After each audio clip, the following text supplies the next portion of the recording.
Yaitu Pastor John Mogi. Yang paling meriah untuk Tuhan kita yang luar biasa. Bolehkah kita sorakan haleluya? Bro, banyak yang siap untuk belajar firman Tuhan. Wow, silakan duduk. Selalu senang ada di keluarga sendiri. Kita akan belajar tentang value lagi. Pastor, kenapa value terus? Karena ya kalau nggak punya rasa, Alkitab bilang dibuang dan diinjak oleh orang. Karena semakin banyak kita belajar value, kita menerapkannya dalam hidup kita menjadi berharga. Di rumah kita disayangi, dirindukan kehadirannya. Kita bisnis nggak usah takut kekurangan klien, kekurangan investor. Kalau kita kerja sama orang, kita akan dipertahankan, dipromosi karena kita punya value. Dan kalau kita single, wanita atau pria, kemanapun kita berjalan, mata orang akan melihat, wow, luar biasa ya. Cara bicaranya, cara memperlakukannya, apa yang dia sampaikan penuh dengan kasih. Jadi yang single, jangan takut, fokus, tambahkan nilai dalam kehidupan. Kita belajar tentang attitude minggu lalu dan kita mau lanjut. Kalau kemarin kita belajar the best attitude, learning from Jesus. Masih ingat 3 hal yang kita belajar? Yesus merendahkan dirinya, itu yang pertama. Yang kedua, Yesus memakai kekuatan firman, aku yang bertanya, aku yang menjawab. Yang ketiga, Yesus bergerak dengan belas kasihan. Nah, waktu saya lagi siapkan hal tersebut, harusnya saya mau khotbah hal yang lain. Tiba-tiba Tuhan taruh di hati saya sebuah perenungan. Banyak orang itu belajar dari orang yang hebat, orang yang top, orang yang keren, orang yang sukses. Tapi Tuhan tiba-tiba bukakan beberapa ayat firman Tuhan. Bagaimana kalau kita belajar dari orang yang tidak dianggap oleh dunia. Orang yang kecil, orang yang mungkin uangnya gak banyak. Tapi Yesus bilang dalam beberapa fatsal, saya gak tahu bisa selesai berapa, mungkin 2 aja. Yesus bilang, coba lihat orang itu. Coba perhatikan orang itu. Kita disuruh belajar, disuruh lihat. Oleh karena itu kita mau belajar dari orang-orang yang dianggap lemah menurut dunia. Yang pertama adalah sikap dalam bertobat. Kita mau belajar dari wanita yang berdosa. Wanita yang menurut dunia enggak benar, menggayat suami orang atau pria-pria yang lain. Kalau di Jakarta namanya pria hidung belang. Tapi saya lihat di sini semuanya hidung kita satu warna. Tapi hidung satu warna karena hatinya belang, jadi ikut belang. Dan menarik sekali waktu saya pelajari kisah ini, Tuhan bukakan banyak kebenaran yang baru. Jadi ceritanya seperti ini. Seorang Farisi mengundang Yesus makan dalam perjamuan di rumahnya. Yesus diundang. Lalu apa yang terjadi? Tiba-tiba ada seorang wanita berdosa yang sangat terkenal itu membawa buli-buli pualam berisi minyak. Nah, sementara mereka lagi ngobrol di meja, zaman dulu orang kalau duduk begini. Jadi satu kaki di belakang seperti begini. Nah, bukan pilates, cuma lagi contohin firman. Jadi lagi duduk begini, tuh wanita berdiri di belakangnya. Waktu berdiri di belakangnya, tiba-tiba dia menangis. Waktu menangis, air matanya turun, basah dong kaki Yesus. Lalu dia menyapunya dengan rambutnya. Setelah dia menyapunya, Alkitab tulis dia mencium kaki Yesus. Setelah dia mencium kaki Yesus, minyak yang dia bawa, dia tuangkan untuk mengurapi kaki Yesus. Nah, orang Farisi itu berpikir dalam hatinya, kita belum ngomong, Yesus sudah tahu hati kita. Yesus deket-deket sama perempuan gituan, najis. Nah, ini pakai bahasa sehari-hari ya. Masa sih gitu sih dibiarin terus kakinya kena air mata, disapu pakai rambutnya, diminyakin, terus dicium kakinya gitu. Yesus tahu hatinya. Lalu dia panggil nih, Simon. Ini bukan Simonnya murid Yesus ya, Simonnya orang Farisi. Ada 2 orang yang berhutang. Yang satu 500 dinar, yang satu 50 dinar. Dua-duanya gak bisa bayar. Lalu yang ngutang itu apa sih? Udah gak usah bayar. Gimana perasaannya? Oh, yang utang cuma baris depan. Kalau saya karena lagi nyicil tanah belum selesai berasa banget. Senang banget. Lebay ya. Oke, kembali lagi ke cerita tadi. Jadi utangnya dihapusin, mana yang lebih berterima kasih? Ya yang 500 dong. Benar. lalu dia masuk ke ayat ini. Coba kita lihat Lukas 7 ayat 44 sampai 46. Dan sambil berpaling kepada perempuan itu, ia berkata kepada Simon, engkau lihat perempuan ini. Jadi kita suruh belajar dari wanita yang dianggap dunia rendah, wanita berdosa. Aku masuk ke rumahmu, namun kau tidak memberikan aku air untuk membasuh kakiku. Di mana-mana di adat saat itu kakinya kan kotor, jalan jauh, campur debu, campur keringat. Orang naik mobil aja kaki bisa bau kok. Bisa bayangin bau kaki? Jangan, nanti kebaktian kita rusak. Pokoknya zaman dulu tuh sendal terbuka. Ada kan sendal tertutup, sepatu tertutup kaki bau. Tapi kalau sendal terbuka, kena debu, kena keringat, jadi satu, itu bau sekali. Makanya kalau tamu tuh dibersihin pakai air. Jadi udah ngundang, kamu gak memberikan aku air untuk membasuh kakiku, tetapi dia membasahi kakiku dengan air mata dan menyekanya dengan rambutnya. Karena gak ada lap, dia pakai rambut. Engkau tidak mencium aku, itu kan normal. Tetapi sejak aku masuk, ia tiada henti-hentinya mencium kakiku. Ayat 46 kita baca sama-sama 2, 3. Engkau tidak meminyaki kepalaku dengan minyak, tetapi dia meminyaki kakiku dengan minyak wangi. Jadi waktu saya pelajarin ya, Tuhan mau nyampein apa sih? Ternyata Tuhan membandingkan orang Kristen yang ada di dalam gereja, orang yang udah undang Yesus dalam hatinya, tapi ada yang kehidupannya seperti Farisi, tapi ada yang kehidupannya seperti wanita berdosa ini. Kira-kira yang lebih bagus yang mana attitude-nya? Yang bilang orang Farisi? Yang bilang wanita berdosa? Wah, luar biasa. Tapi kita akan belajar dua-duanya. Nanti kita jangan senyap. Nah, lu tuh Farisi, jangan. Kita nilai diri kita sendiri. Orang Farisi adalah pemimpin agama Yahudi yang menganggap diri mereka sebagai orang beragama yang saleh. Ini kalau pemimpin agama Yahudi itu gak main-main. Nah, coba kita buat perbandingan. Dari sini kita bisa belajar, mengevaluasi diri kita menjadi lebih baik. Jadi di sini Farisi, yang di sini adalah wanita berdosa. Saya coba tulis satu-satu mulai dari Farisi. Yang pertama itu dia orangnya egois. Ini kan kita lagi belajar tentang sikap dalam pertobatan. Orang berpikir namanya bertobat tuh sekali. Oh, saya bertobat waktu New Life 1995. 2 bulan setelah Gilgal berdiri. Sudah 28 tahun saya bertobat. Loh sekarang bertobat itu punya arti merubah cara berpikir. Pikiran kita setiap hari terkontaminasi. Tiba-tiba lihat orang baik dulu kayak malaikat.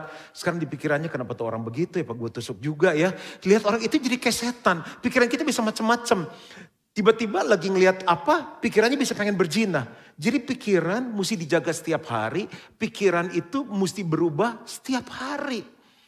Jadi kan kalau lihat orang marah, lu tuh mikir pakai otak. Otak tuh di sini, bukan di sini. Tahu? Berarti apa? Hari itu dia nggak pakai otak. Lu ketinggalan otak, katanya gitu. Makanya menu otak sangat laku di restoran Padang. Kembali lagi tidak relevan. Oke. Jadi pertobatan tuh mesti setiap hari. Jadi goalnya apa? Kita berpikir seperti Kristus berpikir. Nah, masalahnya nih waktu saya pelajarin kenapa sih Yesus bandingin. Karena orang Farisi itu dia egois. Egois tuh gini, mau menang sendiri. Kalau sama suami istri ya gitu. Lu egois banget sih. Oke lah. Tapi ini sama Tuhan. Sama Tuhan aja dia egois. Dia mau menang sama Tuhan. Mana bisa menang lawan Tuhan. Oke. Kalau misalnya Tuhan gak buka jalan sampai besok. Aku gak mau ke gereja lagi. Tuhan ditantang, mana bisa menang. Egois di rumah, egois di kantor, egois dalam ibadah. Mau enaknya sendiri. Lu jangan mau enaknya sendiri dong. Puji-pujian kan. Kita kalau puji-pujian penyembahan, idealnya di gereja pengennya ngapain? Pengen rasa apa? Sukacita, apa lagi? Dong, aku mulai Bapak Ibu tambahin dong. Damai, terus? Terharu, terus? Mau aku jawabin juga yang grup itu? Nangis, merinding, plong. Mau cobain di situ, lega, beban rasanya diangkat. Kalau saya memuji Bapak, Bapak ganteng sekali hari ini. Yang berasa Bapak atau saya? Bapak gak berasa apa-apa, barusan saya puji. Bapak coba ke psikolog, Bapak ganteng sekali. Gimana Pak rasanya? Bangga, senang. Kan gak mungkin aku yang bangga. Aku merinding loh tadi waktu habis muji Bapak, kan enggak. Berarti sebetulnya dalam puji-pujian kita udah suka egois sama Tuhan. Gak rasa apa-apa hari ini kering. Kan yang dipuji Tuhan. Kita gak harus berhak berasa apa-apa. Orang Tuhan yang dipuji. Egois gak? Makanya pastor tadi kita gak jawab semua. Pastor tanya jawab sendiri. Dengar firman, kita pengen rasanya apa? Damai, sukacita, apalagi? Pokoknya gini pastor ya, kita kan tetap setia di Gilgal, gini, khotbah jangan terlalu panjang, jangan terlalu pendek. Jangan terlalu dalam, tapi jangan terlalu cetek juga. Lucu, tapi jangan berkelebihan. Kayak tadi 2 contoh itu jayu sekali contohnya. Terus kalau bisa jangan terlalu menyinggung sampai sakit sekali gitu. Ingat pastor, gereja cuma tidak hanya 1 di Jakarta Utara. Itu udah ultimatum, egois.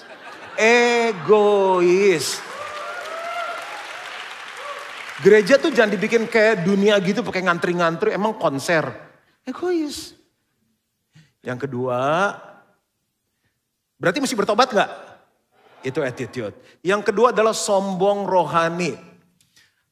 Ada sombong karena misalnya badannya six pack. Aku sih gak ada yang disombongin. Lalu sombong karena dia kaya. Ya wajar lah ya. Wajar emang dia kaya, dia pintar, dia cantik. Untuk sombong kan oke lah. Tapi ini sombong rohani. Gini, dia merasa lebih dari orang lain. Kok gitu sih? Ngangkat tangannya waktu tadi nyembah, lu lihat gak? Cuma setengah ketek. Kan mesti begini kalau nyembah Tuhan, sombong rohani. Jadi orang sombong rohani merasa dia sudah lama dalam Tuhan. Merasa dia sudah tahu banyak hal dalam Tuhan. Dia bisa kena sebuah roh namanya roh penipuan. Menyangka tahu banyak dan dia merasa sudah melakukan banyak. Tapi belum, cuma tahu banyak doang. Itu namanya sombong rohani.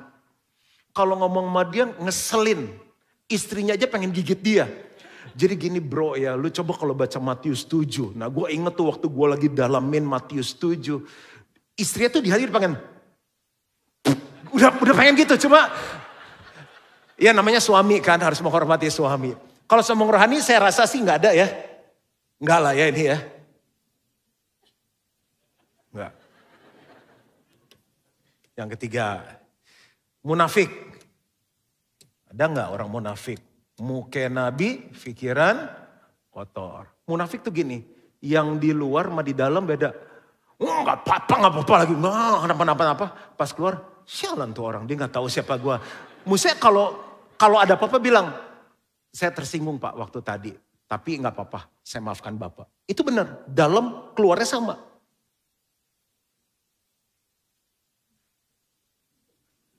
Pastor, kita dukung. Pas keluar, bikin project, mikir dong. Dia pikir dia yang punya dunia kali. Itu orang munafik. Ya katakan ya, tidak katakan tidak. Selebihnya iblis ambil bagian. Di gereja beda, di rumah beda, di kantor beda. Di gereja, shalom Pak Kabur. Ya ampun, shalomnya tuh menggelegar. Di rumah beda banget. Di kantor beda banget. Itu munafik. Nggak ada ya? Nggak ada. Yang keempat, mencari kesalahan. Kristen di gereja orang dia undang Yesus makan kok. Suka cari kesalahan dan dosa orang lain. Mungkin waktu kecil dia pengen jadi FBI atau apa. Nah.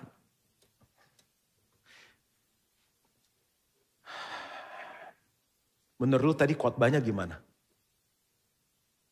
Ngasal ya penafsirannya. Nah, udah mencari kesalahan orang lain. Bisa salah kok. Lihat sosial media orang. Kalau gue lihat rumahnya ya.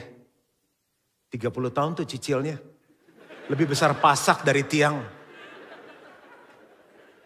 Lihat deh. Kayak bukan istri benernya ya. Apa sih? Selalu ada baru. Lu udah tahu belum? Dia cari kesalahan orang. Dia cari dosa orang lain. Ngaca. Ngaca. Bisa Kristen, bisa undang Yesus. Tapi kerjanya cuma cari kesalahan dan dosa orang lain. Batu segede gini di depan mata dia nggak lihat, pasir di depan orang lain dia lihat. Mending beresin tuh batu, operasi katarak kek. Nah, ini harus bertobat. Bertobat tuh gaya hidup. Kita selalu cenderung seperti itu. Tapi kalau orang baik, orang benar jarang diingat. Farisi yang kelima. Bertindak sebagai hakim. Ingat, hakim cuma Tuhan. Kita suka vonis orang lain. Gak ada harapan. Gak ada masa depan. Gak usah libatin dia. Gak usah ajak dia. Cukup. Kita buat salah gak sepanjang tahun ini? Udah mau tutup Desember. Kita banyak buat salah. Kok masih hidup? Kok Tuhan masih terima? Kok Tuhan masih sayang? Dia yang hakim agung aja gak menghakimi kita. Jadi kalau ada orang yang kelihatannya salah jalan, orang yang kelihatannya gak sesuai ekspektasi, jangan menghakimi dulu. Belum amin nih, udah 15 menit jalan khotbah. Jangan menghakimi dulu. Aminnya udah marah, amin gitu. Yuk langsung dari wanita. Ini saya gak pernah ketemu loh. Tiba-tiba waktu baca nih, Tuhan bilang jangan jadi orang Kristen yang seperti ini. Termasuk pekerja, termasuk ketua sel, termasuk pendeta. Jangan seperti ini. Belajar dari wanita berdosa. Tuhan suruh belajar apa yang pertama? Dia menyesal atas dosa-dosanya. Nah ada orang tuh dulu bertobatnya. Itu juga bertobat selingkuh karena ketahuan istri. Tapi setelah kejadian itu dia masih terus lakukan itu. Wanita itu menangis karena dia bilang gini, kenapa ya saya mesti cari duit jadi perempuan gak bener. Udah jelas dulu bisnisnya gak bener. Tapi terus lanjut, dilakukan sampai sekarang Kristen. Tuhan mau attitude terhadap pertobatan, kalau nyesel bener-bener berhenti. Kalau kasar sama istri terluka, berhenti. Yang kedua, dia mengasihi Tuhan. Kasihnya itu bisa dirasakan. Ada orang bertobat bukan karena sayang sama Tuhan, karena takut hukuman. Tersakit kelamin lu, sakit penyakit kotor lu. Jadi bukan karena dia menjaga kesetiaan pernikahan. Beda loh. Bapak ibu bertobat karena takut hukuman atau karena sayang sama Tuhan. Gak mau menyalibkan Tuhan tuh kedua kalinya. Ini kelas lebih tinggi nih attitude-nya. Your attitude determines your altitude. Sikap hatimu menentukan ketinggian terbangmu dalam hidup. Teman-teman saya juga gak pakai Farisi, gak pakai beginian, gak belajar dari orang lemah juga terbang tinggi. Punya private jet, terkenal followernya 20 juta. Oke, tinggi di mata dunia, di mata Tuhan tinggi gak? Itu yang perlu kita pikirin. Yang ketiga, dia menghormati Tuhan. Iya, menghormati Tuhan. Dari cara kita beribadah, datang ke gereja. Dari cara kita memuji Tuhan. Dari cara kita menyembah Tuhan. Dari cara kita mendengarkan firman, meresponi firman. Dari cara kita ngatur jam di doa pribadi kita. Kalau janji sama Piti kan paket sebulan 6-8 kali. Berani telat gak? Gak berani, rugi, mahal lagi sekali. Kita berapa kali janji sama Tuhan mulai besok mau disiplin bangun pagi. Janji tinggal janji. Saya bilang sama anak saya, sama istri saya, kalau mau mesbah keluarga ayo janjian. Nanti malam jam berapa? Jam 9, fresh. Jangan udah ngantuk, tiduran, Tuhan juga tahu hati, gak bisa cari sah. Duduk. Dia Tuhan, dia juru selamat, dia raja di atas segala raja. Nah, bicara menghormati, bagaimana kita bisa menghormati Tuhan yang tidak kelihatan kalau kita gak bisa menghormati orang yang kelihatan. Latihan kita tuh di kantor, di rumah, di gereja. Di kebaktian anak, kita tuh ngalami beberapa kendala ini karena udah rumah sendiri ya kan, udah orang dekat, kita keluarga ya kan, kita family kan. Udah pernah jawab, enggak siapa. Oke. Jadi hampir 100% tuh volunteers di kita. Misalnya contoh, kita tolerir anak terlambat 15 menit. Tapi ada orang yang datang lebih dari 30 menit, maksa mau masuk sampai nangis-nangis. maksa nggak daftar mau masuk pakai video. Kita viralin. Loh, kenapa mesti seperti itu? Lalu misal nggak dapet tempat terlambat. Sama pelayan Tuhan dia bilang gini, Bapak duduk aja di lantai katanya, saya duduk di situ. Lalu kepada volunteer wanita misalnya, lu kalau cowok gue udah tonjok lu gitu. Nah bahasa-bahasa seperti itu sampai dari beberapa pemimpin minta saya untuk pasang spanduk. Tolong berlaku ramah kepada volunteers. Karena mereka manusia yang gak dibayar juga oleh gereja. Mereka punya keluarga, mereka punya pekerjaan. Tapi mereka mau melayani Bapak Ibu. Jadi harap bersikap sopan, tidak ada pelecehan lewat kata-kata, lewat perilaku. Ada banyak hal. Misalnya yang antar anak cuma boleh satu. Yang jemput anak cuma boleh satu. Ini mau jemputnya berdua. Diajak berantem. Ayo kalau berani di luar berantem. Nah kan anaknya lihat. Semuanya lihat. Lalu yang nemani di kebaktian anak cuma boleh satu. Tapi dia mau nemanin opa, oma, papa, mama sama susnya. Nah kalau semuanya mau berlima. Anak-anak lain di pohon kebaktiannya. Sama di parkir kan bingung. Diajakin berantem. Jadi setiap kali evaluasi itu saya dapat 20 list kayak ini kan. Pastor nih coba, tiba-tiba waktu saya lagi siapin firman. Saya bilang saya rasa ini yang tepat untuk saya sebagai bapak di dalam rumah. Ngasih nilai. Di gereja yang Tuhan hadir aja. Yang semua orang rohani datang bisa begitu. Ngajakin berantem, bentak volunteer. Security aja dilawan kok. Security dilawan. Gimana di luar, di marketplace. Yang kayaknya gak ada atmosfer rohani, gak ada puji-pujian. Ingat, lebih dari segala yang kita punya, kekayaan, ketenaran, pangkat. Tuhan lihat hati, Tuhan lihat attitude kita. Menghormati. Itu Simon, Tuhan bilang, Mon, aku datang kaki gak dibersihin, aku datang gak dicium, aku datang gak diapa-apain. Tuh wanita berdosa. Tuhan gak gila hormat, dia tetap Tuhan kok, dia tetap pencipta. Tapi Tuhan ngajarin kita. Dari kata hormatlah lahir kata honor. Makanya ada istilah honorarium. Jika kita tahu menghormati Tuhan. Di kitab Samuel dikatakan Tuhan tahu bagaimana menghormati honor kehidupan kita. Yang berikutnya. Apalagi ya. Menyembah Tuhan. Dia mencium kaki Yesus.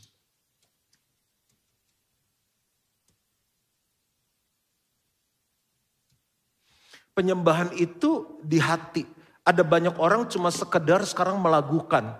Tapi enggak pastor, aku lihat dia tangannya all out. Terus waktu tepuk tangan tuh sampai begini. Sepenuh hati sekali. Bukan masalah begini sama begini. Ada orang yang diam begini. Tapi hatinya tuh menyembah. Enggak distract. Karena menyembah tuh ciuman.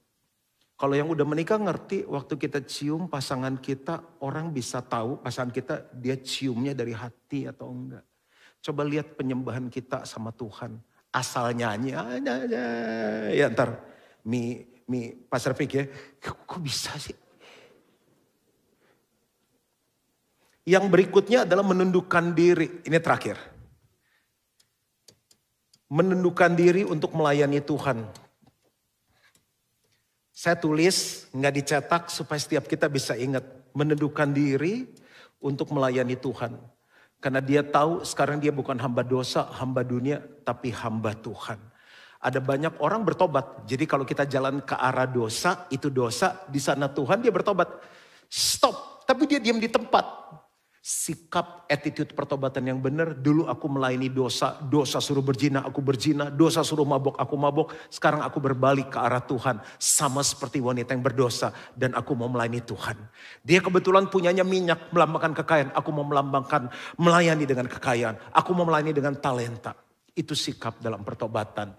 Saya rasa saya bisa 1 poin lagi. Apakah kita belajar sesuatu sampai di sini? Jadi termasuk pendetanya sebelum saya khotbah saya udah bertobat dulu nih. Jadi sekarang saya benar-benar jaga. Saya gak mau jadi pendeta Farisi. Saya mau jadi pendeta seperti ini. Yang kedua, kita belajar sikap kita dalam memberi. Dari janda yang miskin. Markus 12 ayat 41-44. Pada suatu kali Yesus duduk menghadapi peti persembahan. Dan memperhatikan bagaimana orang banyak memasukkan uang ke dalam peti. Bagaimana orang attitude. Banyak orang kaya memberi jumlah yang besar. Musiknya bagus banget kan? Lalu datanglah seorang janda miskin dan ia memasukkan 2 peser yaitu 1 duit. Maka dipanggilnya murid-muridnya dan berkata kepada mereka, aku berkata kepadamu, sesungguhnya janda miskin ini memberi lebih banyak daripada semua orang yang memasukkan uang ke dalam peti persembahan. Ayat 44 kita baca sama-sama, 2, 3. Sebab mereka semua memberi dari kelimpahannya, tetapi janda ini memberi dari kekurangannya. Semua yang ada padanya yaitu seluruh nafkahnya. Dari sini Tuhan ngajarin saya 3 hal. Jadi saya pelajari apa sih artinya ini. Yang pertama, kita memberi sih, cuma apakah masih ada unsur kasih, bukan kewajiban. Jadi bukan kewajiban atau kebiasaan.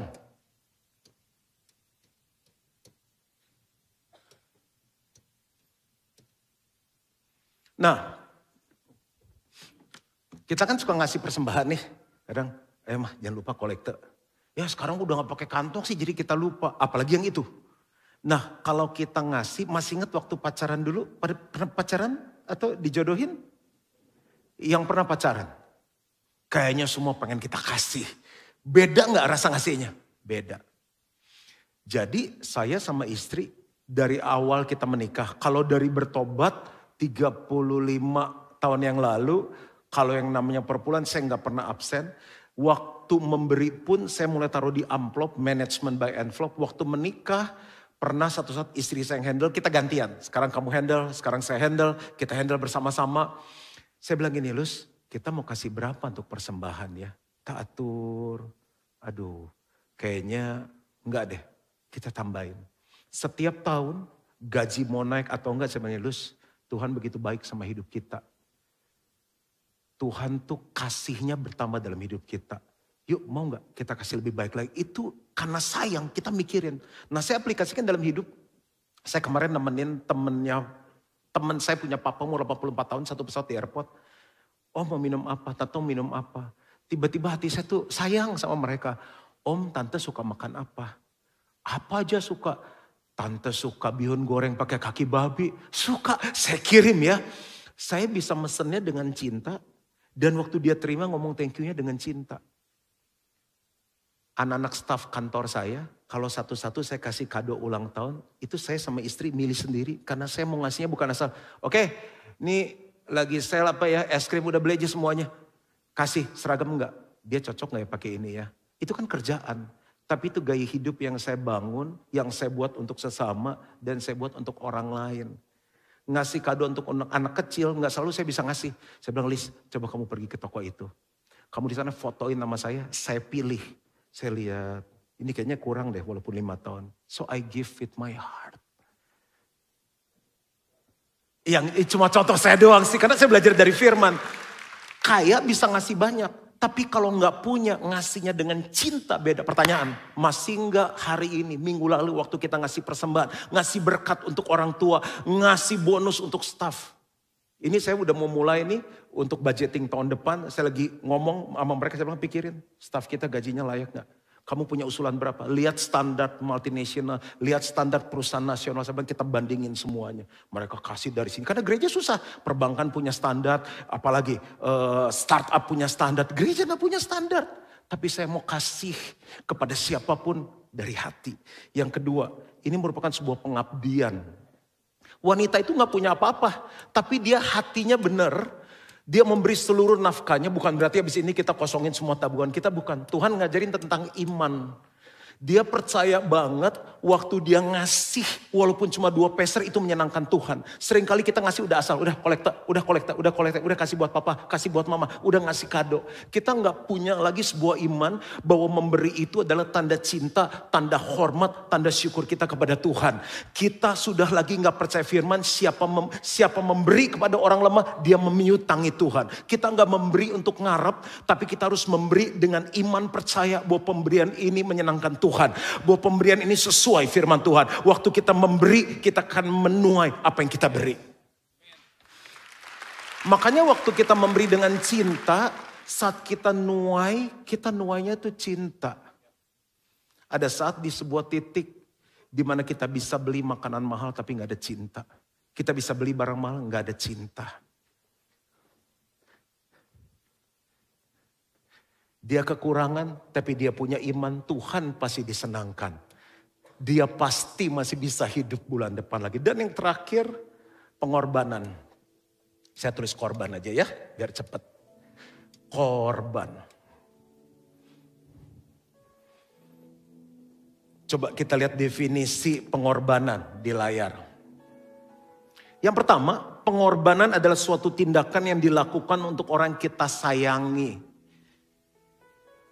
Cinta dan berarti dalam hidup kita. Apakah Tuhan masih berarti dalam hidup kita? Merelakan sesuatu yang berharga diberikan kepada orang yang dikasihi dengan tulus hati. Itu pengertian dari berkorban. Apa bedanya memberi sama berkorban? Berkorban ada rasa sakit. Jadi dalam hidup nih ada dua Tuhan. Tuhan yang T-nya gede. Ini adalah Yesus. Ada Tuhan, T-nya kecil. Bedanya di sini. Pernah pengen sesuatu barang untuk hobi nggak? Kita bisa berkorban mati-matian. Hobi kan bisa jadi Tuhan kan? All out. Akhirnya kebeli. Ada yang suka fashion di sini? Nggak ada. Kita bisa nabung untuk yang ini. Otomotif, oto aja. Properti, nggak punya kesukaan lagi. Properti dan macam-macam. Orang yang kita sayangi, keluarga kita, pacar. Kita bisa all out. Ada rasa sakit. Akhirnya kebeli ini alat fitness. Tapi seringkali yang kita buat sama Tuhan, ngasih. Tapi udah gak ada nilai sacrifice-nya lagi.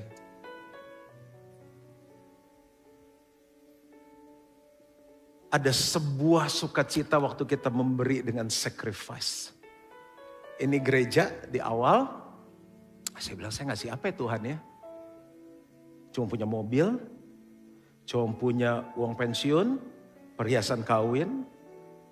Isi saya gue polos, iya ya, kasih aja semua. Ya udah kasih aja semua. Tapi ini yang Tuhan bicara ya, sakit. Tapi jadi Gilgal. Tahap 1 waktu beli tanah, tahap 2 waktu bangun. Kita mungkin gak bisa langsung kasih brek. Saya bilang sekian hati 5 tahun, ada yang kita kasih langsung, ada yang kita setiap bulan. Waktu setiap bulan, tadi ketua bendaharanya ada di sini nih. Istrinya Pak Kosmas, saya transfer gak pernah terlambat. Ada sebuah rasa sakit untuk hal jumlah yang besar. Tapi di situ saya ngerti. Ada sebuah bukti kasih kepada Tuhan. Ke siapa aja. Kita ngasih ke orang tua. Ngasih buat bangsa. Kita nolongin orang susah. Kita lagi bangun. Tiba-tiba datang gereja-gereja susah. Aduh saya bilang gimana ya. Kemarin lagi CLC. Saya ada grup WhatsApp sama keuangan. Saya bilang bikin cek sekian. Bikin cek sekian. Kita kasih kepada mereka memerlukan. Lagi perlu. Tapi di sebuah pengorbanan. Rasa sakit itu seringkali harus ada dalam memberi. Doa saya, jangan hanya dunia angkat jempol, tapi surga angkat jempol. Karena kita punya attitude yang Tuhan mau. Tuhan memberkati.